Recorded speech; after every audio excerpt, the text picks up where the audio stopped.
Welcome to Doing the Work, a Naples integrated recovery podcast. My name is Brian, and this space is for anyone who's tired of surviving the same emotional and behavioral loops, whether that's anxiety, trauma, addiction, or problems in your relationships. Around here, we cut the surface level advice, no sugarcoating, no platitudes, no bumper sticker wisdom.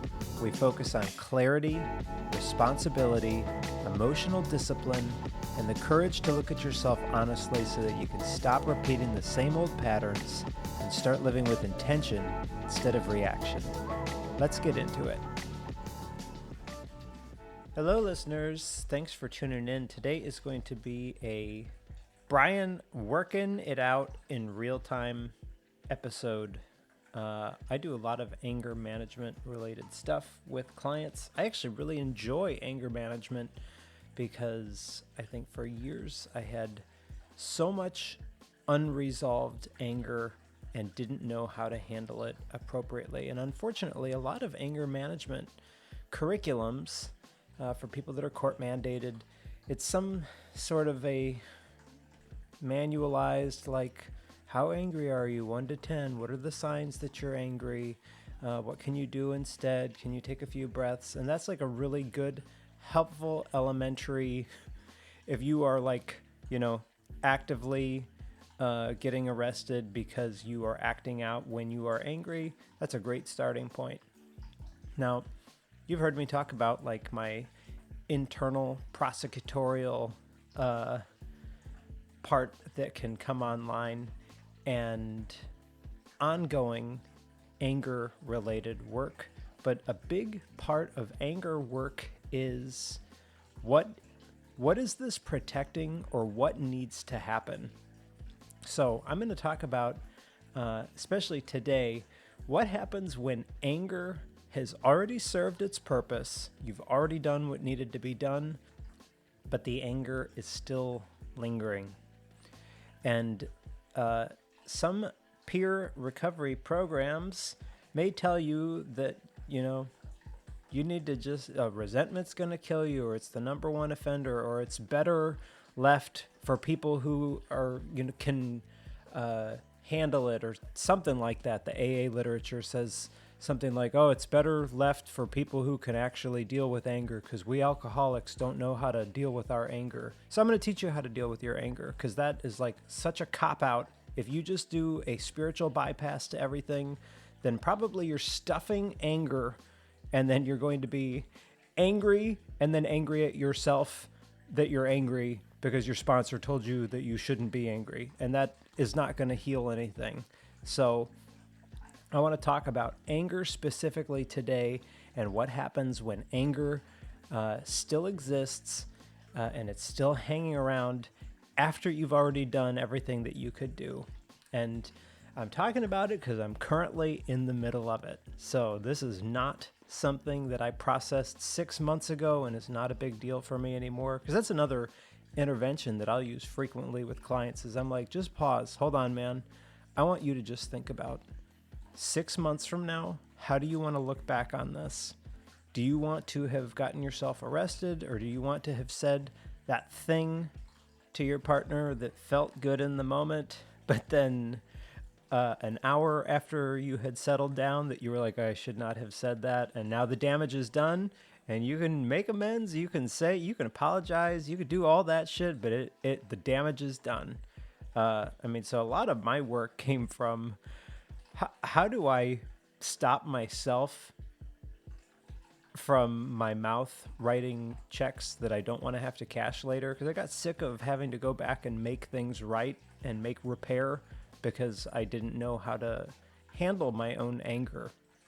So this is not something that happened months ago and that I have like wrapped up in a neat little TED talk for everybody. I'm fucking pissed still, and I slept on it, and I'm still pissed. I've had time to look at my part in it, and I'm still pissed. And the crisis is over, and I'm still pissed. Or at least the remnants of anger are still there. And so let me start with, I want to put some ownership around this before I tell this story, because I don't want to spend like 30 minutes building a case against somebody. I've already put the internal prosecutor to bed somewhere.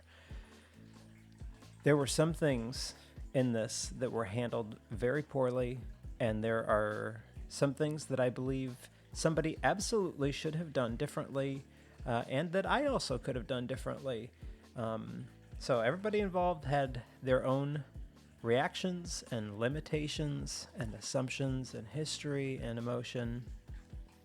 And with a little bit of clarity and stepping away from the situation and sleeping on it, I have found that once I know what happened, who was responsible for what, then continuing to prosecute this case over and over and over in my head rarely fixes anything after I have already taken action. So whatever I'm angry about is either resolved or it isn't. Trying to reprove that somebody fucked something up does not magically change the outcome. Now, I'm going to give you context, because the reaction that I had to this situation has a foundation. So let me go backwards. A few years ago, my partner and I went on a cruise, and his grandmother stayed at our house and watched the animals on the property. And she is a wonderful human being. She is just so sweet. She is generous. She's incredibly helpful. She cleans everything from top to bottom. We comically laugh about that. I've got cameras at the house, and it's like, oh, she's out there like washing the ceiling outside. I mean, she's washing everything, stuff that I don't even think about cleaning. And she is the kind of grandmother who stays at your house and somehow deep cleans shit that you didn't even know was dirty. So the windows spotless, kitchen clean, patios cleaned, everything's like meticulous. She genuinely loves and wants to help. But in a trip several years ago, we came home and one of my fish tanks was destroyed. The water was black.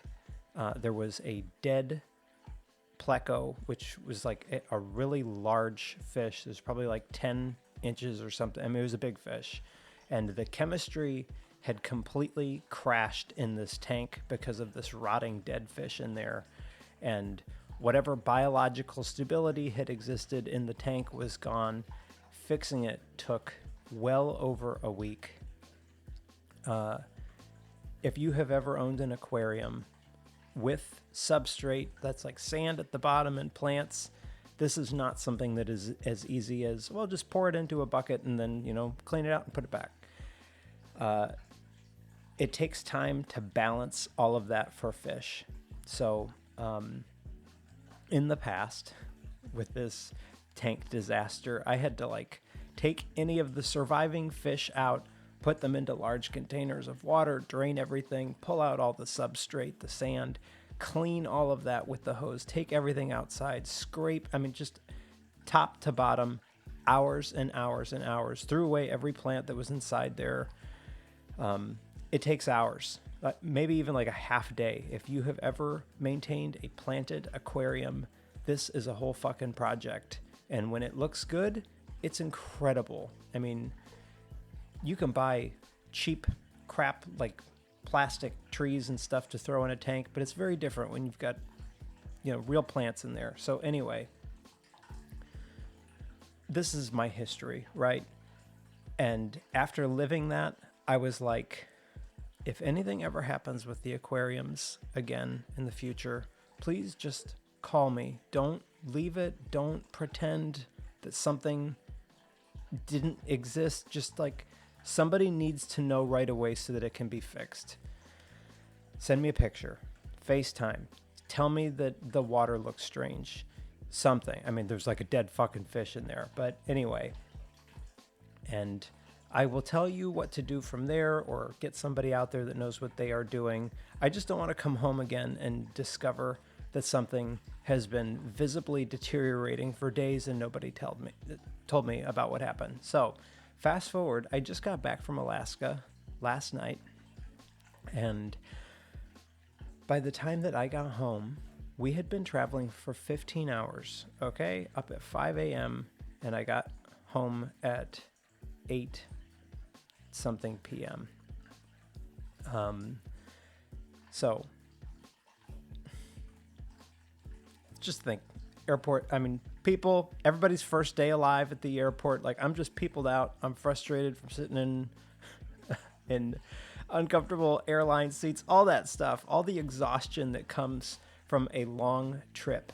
And I just want to get home, take a shower, unpack enough that tomorrow isn't a disaster, and just like relax, right? I walk through the front door of my house and the fish tank is fucking black. It is black. And when I say black, I mean black. And the bottom of the fish tank was covered in so much food, I couldn't even see the substrate. I couldn't even see the sand. I'm not exaggerating. There was a full layer of food on top of everything. It had all swollen from sitting in the water and decomposing for days. There was so much that anybody could just look through the glass and immediately see that something was unquestionably seriously wrong. You don't need to know anything about fish. You don't need to understand nitrogen cycles or beneficial bacteria. There was rotting food covering the tank, and it looked and smelled like sewage. I opened the lid. I smelled it. It smelled like someone took a shit under my nose. The fish were at the top, gasping for air, trying to get out of the water, and the lights were off, which irritated me even more because it was like someone had registered something was wrong. No one contacted me. Nobody sent a picture. Nobody said, hey man, this looks really bad. Nobody asking what to do. So I have like my suitcase in my hand, see gasping, dying fish in the sewage, and I don't even sit down. I don't even reconnect with my animals. I've got a pit bull that's like the most affectionate codependent ever, and I can't even spend 2 seconds to pet her because I'm like, the fish are dying. So I pull out a siphon, a 13-gallon trash container that I use for water changes, and I start pumping out literally black water. Rotten sewage is coming through this hose.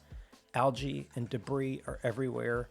Dead fish are getting sucked through the siphon.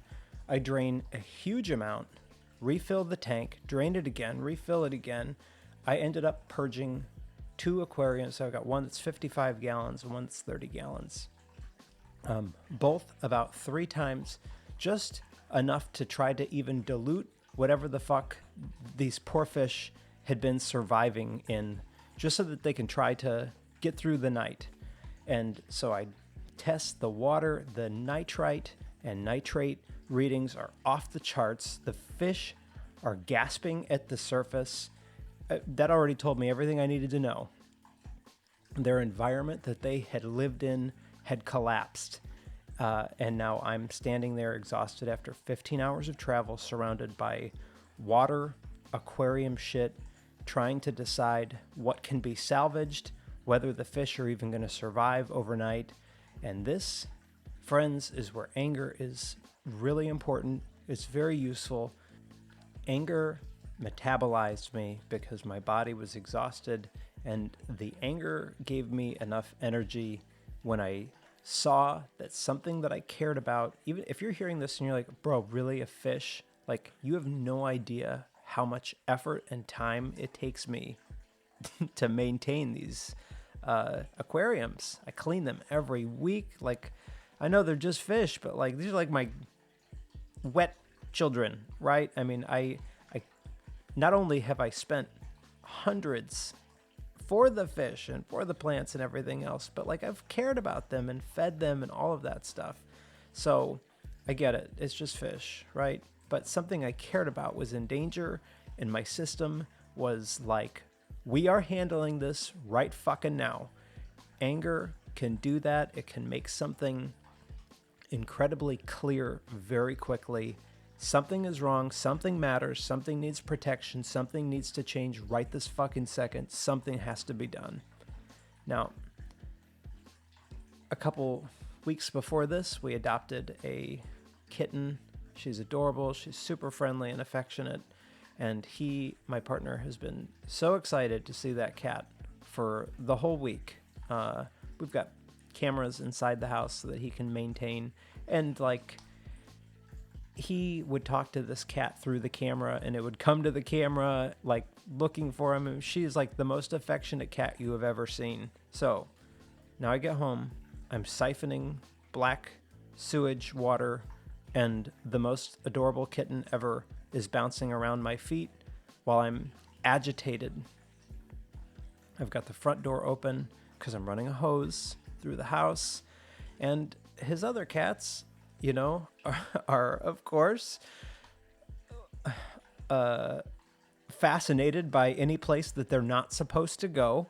So this activates another old frustration, because there have been other times that I'm cleaning the aquarium and his cats are interested in the water or the equipment or the door, I'm like trying to manage fish and supervise cats.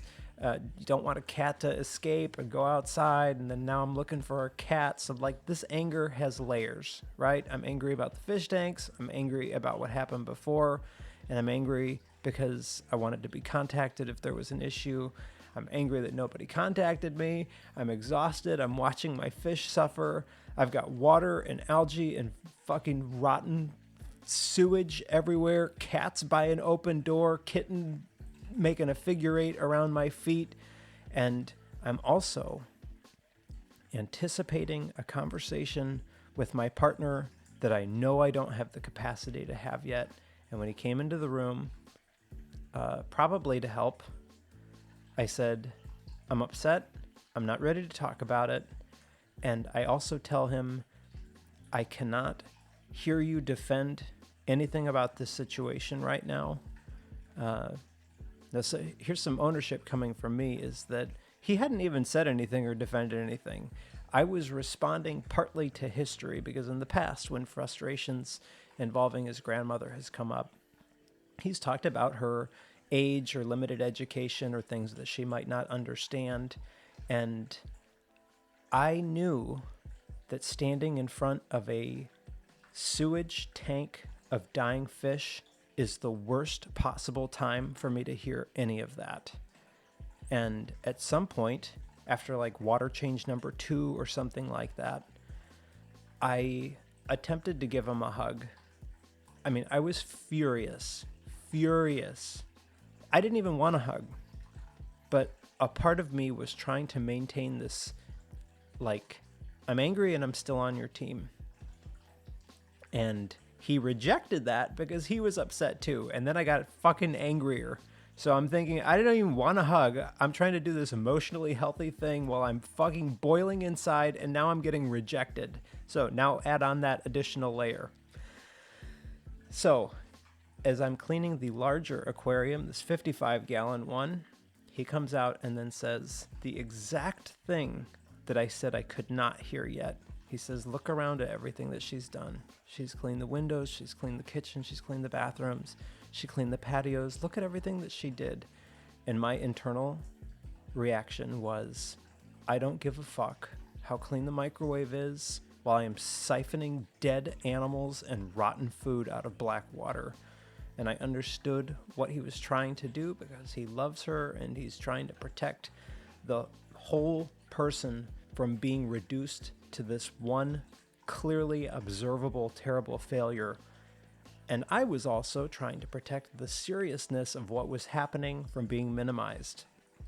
And what I needed more than anything was not context, but acknowledgement. This is something that comes up in a lot of the couples work, is before you explain anything or before you give me solutions, you got to start with, I see it. This is really bad. Somebody should have done something different. That would have probably prepped a runway for anything else constructive to land. But at this moment, if I'm enraged and then it turns into, well, hey man, you should be looking at something else, that now it has no place to go. This makes me think I had also mentioned once, I was working for an exploitive boss at one period in my life, and someone from AA said, hey man, you got a brand new Mustang. Like, can't you just focus on what's going right in your life?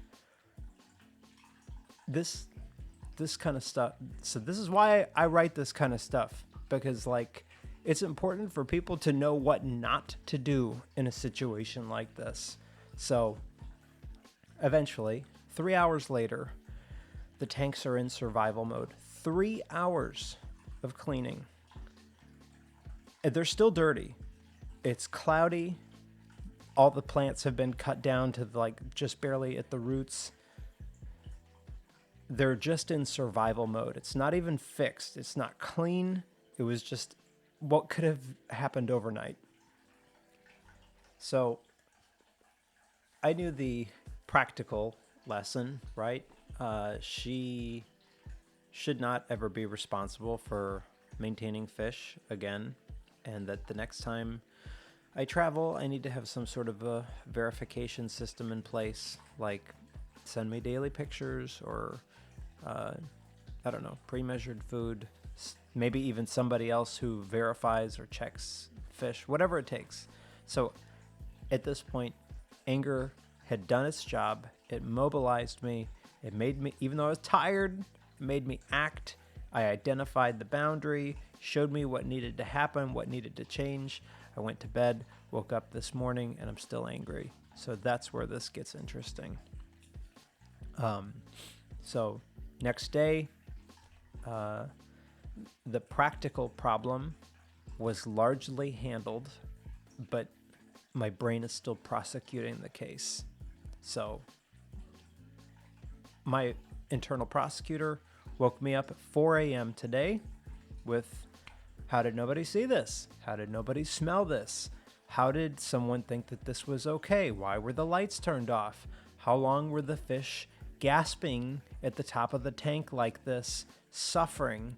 And I came back like looking for evidence, as if one more pass or one more prosecution was somehow gonna make these tanks spotless, or that something was going to make me feel better.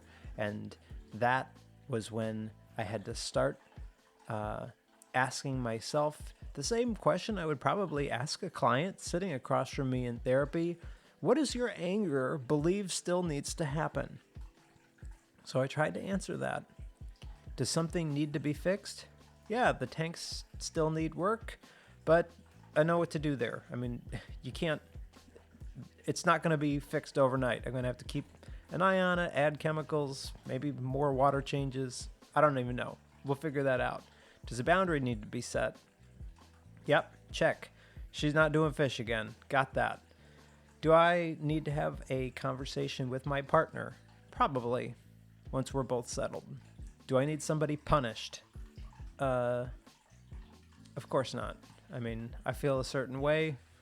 I just want to be, I want someone just to go, I see it. I see it. You're right. That shouldn't have happened that way. I don't want somebody to suffer. I want somebody to acknowledge that something was clearly wrong. Do I want to somehow reverse the fact that this happened while I was on the other side of the country and had no idea? And there it is. That's the one. That's the one that I can't do anything about. Because I think part of what I wanted was somebody to look at the tank and just say, holy shit, Brian, this was really bad. You said to call if something was wrong. Someone should have called. And I wanted an acknowledgement before explanation or look at the silver lining.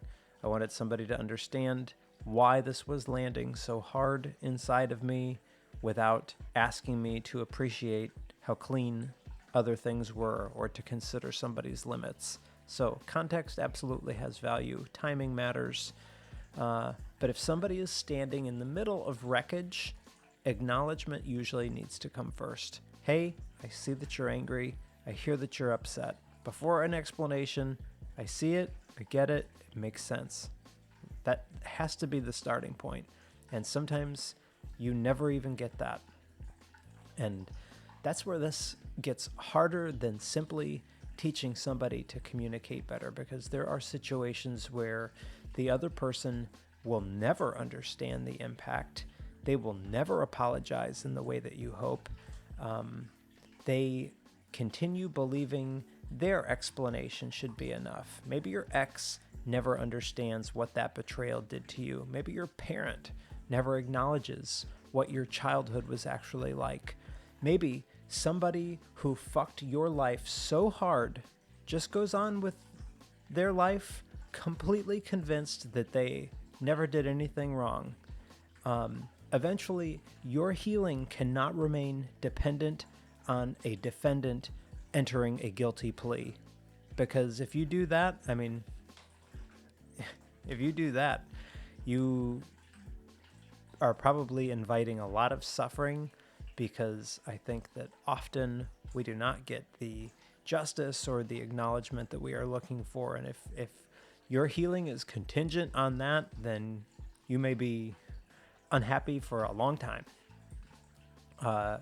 Now, this doesn't mean that I suddenly give this person or whoever hurt me or whatever the same responsibility or the same access. And this is where I think that some people confuse letting go or forgiving something with reopening a door. I can eventually have zero anger, maybe not zero, like a 1 out of 10 anger about this situation, but still never let this woman feed my fish or be in charge of the aquariums. Those are separate decisions. The boundary is the lesson. You don't need to maintain rage in order to have a boundary. If anything, I would rather be able to make a decision calmly. It sounds like, I really love you. I appreciate everything that you do for us. You're also retired from aquarium duty, so thank you for, volunteering for that, but I think we're going to retire you from that role. And once I got through that, I noticed that there's something underneath anger that I don't particularly enjoy. And I think that is like the helplessness and grief that sometimes exists under anger. Because if I stop repeating, how the fuck did nobody call me? Then what I'm left with is, I wasn't here and I couldn't protect something that I cared about, that I know needed protecting. And some of my fish are dead. Some of them probably really suffered, and I can't go backwards and get a phone call on day one. So now what I'm left with is just grief. I'm upset. If you're hearing this and you go, really, bro, a fucking fish? Then think about it like an animal that you love. I'm sad that they suffered and can't save the fish that are already gone. I'll get another fish. Who gives a fuck, right? But so anger gave me a lot to do here. I can clean. I can communicate clearly. I can plan, establish rules. Not super helpful for me to keep replaying evidence, but helplessness, or the grief part, basically asks me to acknowledge something that I cannot undo or something that I don't have any control over. And grief feels very different than rage, because rage lets me feel powerful. Grief forces me to admit that something mattered and I lost it anyway. And that is one reason why anger can linger after its practical usefulness has ended, because it can protect us from the softer emotions that are often underneath it. If I just keep asking who fucked this up, that sounds like my dad. You really fucked this up. If I keep asking who fucked up, then I don't have to spend time feeling sad about what happened. And I didn't even mention, so here's something kind of funny, is each of these tanks, maybe not funny, I don't know. I have Buddha heads inside of each of these tanks. And so if you've ever been to a garden center or seen pictures of Nepal or whatever, there's these Buddha heads everywhere. Why is that? It's not because people trying to practice Buddhism worship Buddha, but the head is there as a reminder of Buddhist practice of awareness, impermanence, and not adding additional layers of suffering to something that is already a painful event. So I got these Buddha heads inside of each of my tanks, and they are covered in algae. And I am cleaning rotting fish food off of Buddha while furious. And then the Buddhism idea of the second arrow is sitting right there in front of me. So with this teaching, just to really try to abbreviate this, the first arrow, getting hit with an arrow, is what happened. And that is that my fish suffered, some of them died, the tanks are damaged, I've spent hours cleaning them, my partner and I got into it. All of that is just the first arrow. Those are all events that already hurt. But a second arrow is one that I fire at myself after the first arrow has already injured me. The second arrow and third and fourth and fifth or 70th arrow is all of the additional layers that I add on top of it, of how I choose to keep recreating an event in my head after I have already extracted everything useful from it. So what might some of those arrows sound like? Second arrows sound like, I have to handle everything myself, or he always defends her, or I shouldn't trust people, or they could have all died, or this shouldn't have happened, or I shouldn't still be this angry. So the first arrow is the actual disaster. The second arrow is the repetitive judgments, predictions, global conclusions, mental replays, prosecutorial tone, all of those things that keep the disaster alive and far after immediate danger is already over, that I just keep replaying it. That's the second, third, fourth, fifth, all those other additional arrows. So that's kind of a funny thing, is so I've got these Buddha heads reminding me, like, hey bro, don't add additional layers of suffering onto this. Like, you're making it worse in your own head. Now, practicing mindfulness does not mean not ever being angry. That's not what it means. I'm not like meditating on a hilltop, covered with butterflies in a toga and just, in bliss.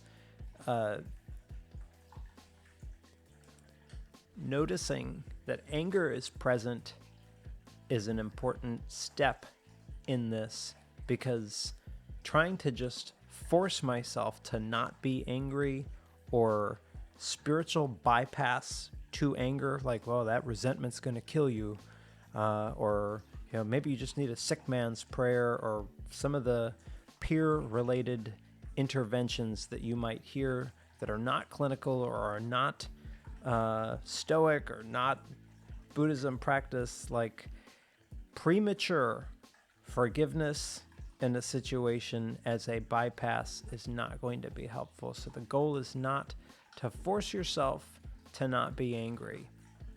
That usually works about as well as if somebody is enraged and then someone goes, calm down. You think, yeah, try that and come back and let me know how that worked. So what I can do is stop feeding anger new material or the same material.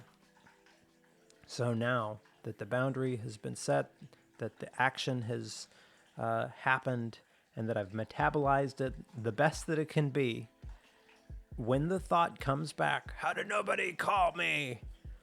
I can check whether there's anything new here that is useful. And maybe there might be something, some new awareness that I need to address something. But if there isn't, then the response can be pretty simple. If you're going to use like an IFS parts type approach, then that could sound like, yep, I hear you, to that protective part or that angry part.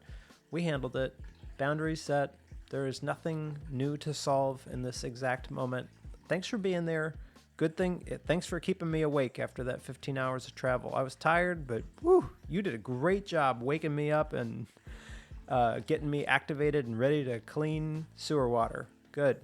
Thank you for that. Nothing to solve in this exact moment. So you can go find the internal prosecutor. You guys can go back to bed or take a nap or go back to the waiting room, or however you want to do this mentally. And that is very different from reopening the courtroom every time the feeling comes back. So the mind wants to believe that if I can prove the wrongness thoroughly enough, that I will feel settled. And that's not right. I was there. I smelled it. I cleaned it. I don't need another closing argument. I already know. So maybe that's where I'm at today. I'm still kind of upset, but I'm starting to see what the anger was covering, what it was asking for, which parts of the request reality can actually give me in the present. I can change the system. I can change the water. I can talk with my partner. I can try to protect the fish differently next time. I'm going to go to a mindfulness practice, meditate for a bit. Maybe I'll buy some new plants today. I give Grandma a hug and thank her for feeding the dogs and cleaning the house, all that stuff. So, and I can also put better safeguards in place so I can allow her to be a person that I genuinely love without pretending that this wasn't a serious fuck up. And whatever anger is left can leave whenever it feels ready on its own schedule.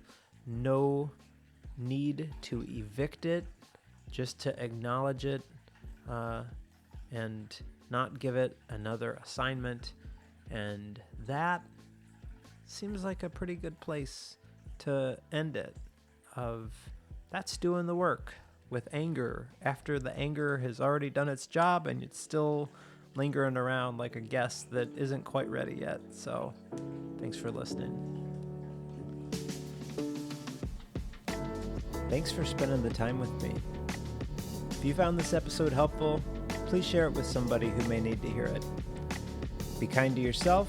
Be kind to people around you. Remember that we're all doing the best that we can with the tools that we currently have, and we're all capable of growing past that.